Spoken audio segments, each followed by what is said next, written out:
Good morning বন্ধুরা, চলে এসেছি আবার একটা নতুন ভিডিও নিয়ে।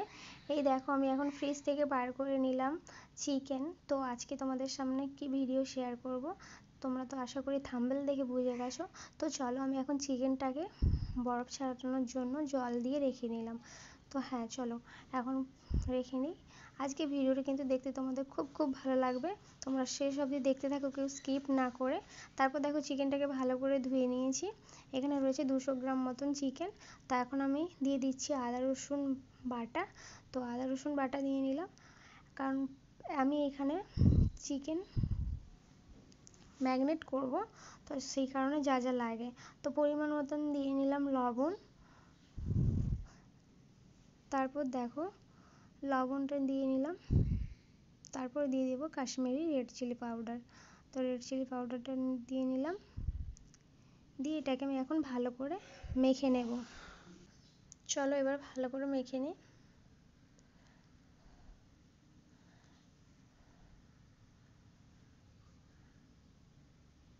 ভালো করে মেখে নিই।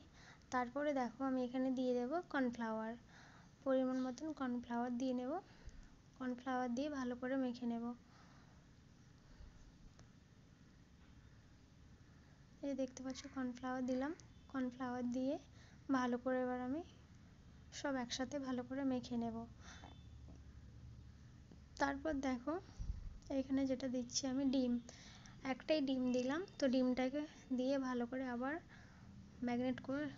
ভালো করে ম্যাগনেট করে নেব। চলো, ডিম দিয়ে ভালো করে ম্যাগনেট করে নিলাম,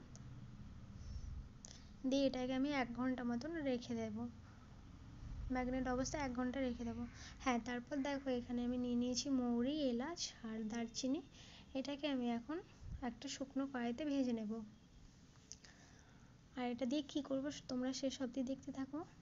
তো চলো, ভালো করে লাল লাল করে ভেজে নিয়েছি। তো এটাকে আমি এখন গুঁড়ো করে নেব। আমি এখানে শিলনোড়াতেই গুঁড়ো করছি, কেউ চাইলে তোমরা মিক্সি ইউজ করতে পারো।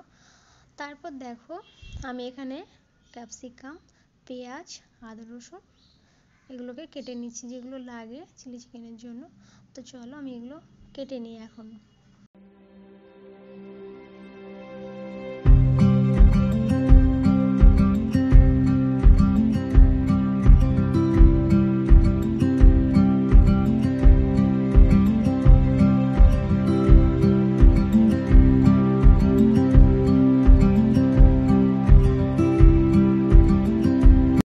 তারপর দেখো, চলে এলাম 1 ঘন্টা পর।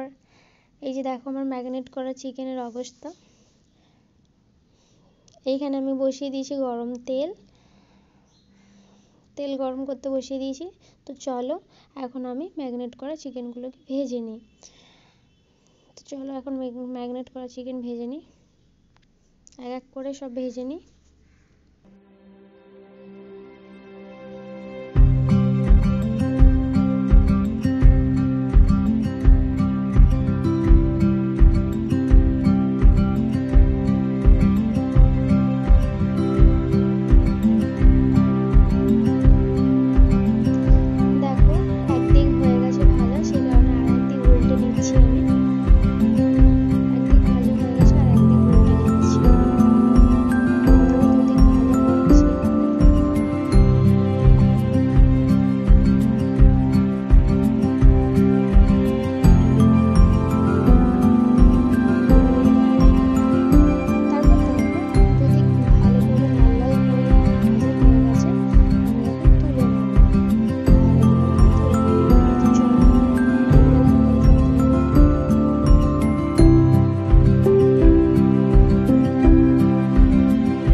সব চিকেন ভাজা হয়ে গেছে। এইভাবে ভেজে নিয়েছি আমি। তারপর দেখো, এখানে আমি যেটা করছি, সেখানে এখানে হচ্ছে আমি একটা পেস্ট তৈরি করব। তো এখানে আমি নিয়ে নিয়েছি টমেটো কেচাপ। তো নিয়ে নিলাম পরিমাণ মতন টমেটো কেচাপ। এখানে টমেটো কেচাপের পরিমাণটা একটু বেশি লাগে। দেখো তারপরে দিয়ে নিচ্ছি চিলি সস। হ্যাঁ, চিলি সস খুব বেশি পরিমাণ লাগে না, খুব সামান্য লাগে, সামান্য একটুই লাগে। তো দেখো আমি কতটা পরিমাণ দিচ্ছি।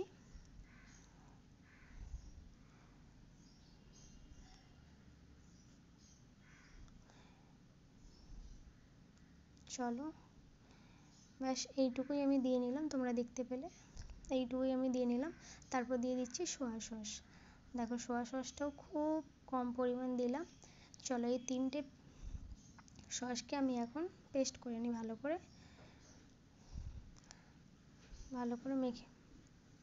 মেখে নিলাম। তারপর দেখো এখানে একটু সামান্য পরিমাণ জল দিয়ে পেস্টটাকে ভালো করে রেডি করে নিলাম।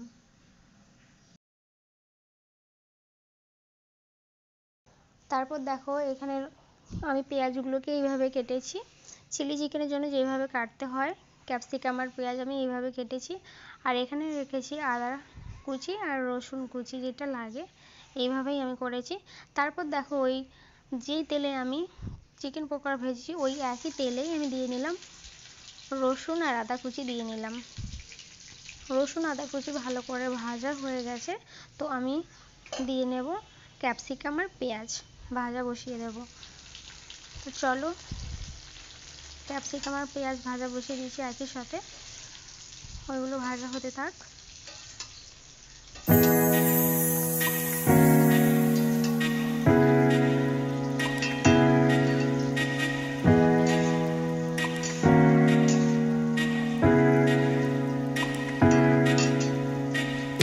তারপর দেখো আমি একটু সামান্য পরিমাণ লবণ দিয়ে নিলাম।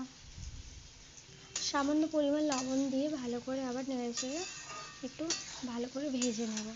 তো চলো ভালো করে ভাজা হয়ে গেছে। তারপর আমি পেস্টগুলোকে দিয়ে দিয়েছি, টমেটো কেচাপ আর ওই যে পেস্টটা রেডি করে রেখেছিলাম ওটা দিয়ে ভালো করে ফুটাচ্ছি। তারপরে সামান্য পরিমাণ জলও দিয়ে দিয়েছি।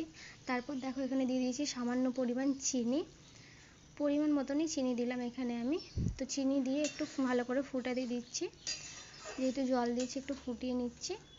তারপরে দেখো যেটা ফুটে গেছে ভালো করে আমার গ্রেভিটা, এখানে দিয়ে দেবো ভেজে রাখা চিকেনগুলোকে। তো ভেজে রাখা চিকেনগুলোকে দিয়ে আর একটু ফুটিয়ে নেব, সামান্য আঁচে ফুটিয়ে নেব। তো চলো চিকেন দিয়ে নিলাম, দিয়ে এবার আমি ভালো করে ফুটিয়ে নেব। দেখতেই পাচ্ছ খুব সুন্দর এখন থেকে কালারটা এসে গেছে। তো চলো এবার আমি ভালো করে চিকেন ফোটানো হয়ে গেছে। এই দেখো গুঁড়ো মশলা যেটা রেডি করে রেখেছিলাম আমি এখন গুঁড়ো মশলাটাকে দিয়ে দেবো। আর এই গুঁড়ো মশলাটা দিলে চিলি চিকেনের স্বাদটা দ্বিগুণ বেড়ে যায়, খেতেও খুব সুন্দর হয়। তো চলো এই গুঁড়ো মশলাটা দিয়ে আবার ভালো করে নেড়ে ছেড়ে আবার একটু ফুটিয়ে নেব। তো চলো তারপর দেখো আমি গ্রেভিটাকে একটু থকথকে করার জন্য এখানে আমি সামান্য পরিমাণ একটু কর্নফ্লাওয়ার ইউজ করছি। তো কর্নফ্লাওয়ার দিয়ে নিলাম, কারণ গ্রেভিটা একটু থকথকে চাই, পাতলা পাতলা হলে তো ভালো লাগে না চিলি চিকেনের জন্য। তো সেই জন্য দিয়ে নিলাম। এই দেখো আমার ফাইনালি একদম কি সুন্দর রেডি হয়ে গেছে রেস্টুরেন্ট স্টাইলে চিলি চিকেন, বাড়িতেই বানিয়ে ফেললাম। তোমরাও চাইলে সবাই ট্রাই করো, খুব সুন্দর হয়েছে কিন্তু, দেখতেই পাচ্ছ খুব সুন্দরভাবে তৈরি করে নিয়েছি। ফাইনাল লুকটা দেখো জাস্ট ওয়াও, রুটি বা পরোটার সাথে জাস্ট জমে যাবে। তো চলো ভাইয়ের আবদারে আজকে আমি বানিয়ে নিলাম চিলি চিকেন রেসিপি, যেটা তোমাদের সাথে শেয়ার করলাম। এই দেখো আমি রাত্রিবেলা রুটির সাথে নিয়ে বসে পড়েছি, দেখতেই পাচ্ছ রুটি আর চিলি চিকেন জাস্ট জমে যাবে আজকে রাতের ডিনারটা। তো চলো খাওয়া শুরু করি। ভাইয়ের আবদারে কিছু কিছু জিনিস কখনো কখনো বানাতে হয়, কারণ আমার ভাই আমার হাতে এইসব খেতে খুবই পছন্দ করে। তো চলো আমি এখন নিজেই খাচ্ছি, খেয়ে টেস্ট করা যাক কেমন হয়েছে। জাস্ট ওয়াও বন্ধুরা, ফাটাফাটি হয়েছে।